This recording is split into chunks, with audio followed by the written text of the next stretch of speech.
నా పేరు మాణిక్ ప్రభు మరియు నీరజ గారి దంపతులము హైదరాబాద్ నుంచి రావడం జరిగింది.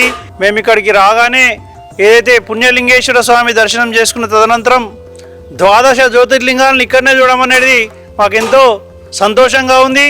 మేము అక్కడికి వెళ్ళలేము, అన్ని జ్యోతిర్లింగాలను దర్శించుకునేటటువంటి భాగ్యం ఉందో లేదో తెలియదు, కానీ ఆ జ్యోతిర్లింగాలను ఇక్కడ ద్వాదశ జ్యోతిర్లింగాలను ఇక్కడ చూడడం చాలా సంతోషకరమైన విషయము. ఆ శివుడు మమ్మల్ని అందరినీ కాదు మొత్తం భారతదేశాన్ని కూడా సుఖ సంతోషాలతో ఉండాలని ఇక్కడ వాళ్ళని కోరుకోవడం జరిగింది. ఇక్కడనే అమ్మవారిని కూడా దర్శించుకోవడం జరిగింది.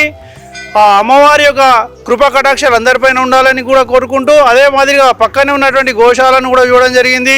మేము చేస్తామో చేయమో తెలియదు, కానీ ద్వాదశ జ్యోతిర్లింగాలకు అభిషేకం చేసేటటువంటి ఈ యొక్క అవకాశాన్ని కల్పించినటువంటి ఈ యొక్క దేవాలయం యొక్క కార్యవర్గానికి మా తరఫున మేము ధన్యవాదాలు తెలుపుకుంటూ, అదేవిధంగా సాయంకాలం జరుగుతుంది ప్రతిదినం ఇక్కడ గంగాహారతి జరుగుతుందట. మరి ఇంకా గంగాహారతి చూడలేదు మేమైతే, కానీ చాలా సంతోషకరంగా అనిపిస్తుంది. 12 జ్యోతిర్లింగాలను ఒకే చోట దర్శించుకునేలా నిర్మించిన శ్రీ పుణ్యలింగేశ్వర స్వామి క్షేత్ర పూర్తి స్థాయి నిర్మాణంలో భాగంగా సిమెంట్, ఇటుక, ఇసుక, గ్రానైట్, కంకర వంటి నిర్మాణ సామగ్రిని గాని లేదా విరాళాల రూపంలో గాని మీ శక్తి కొలది సాయం చేసి సంపూర్ణ శివానుగ్రహాన్ని పొందండి.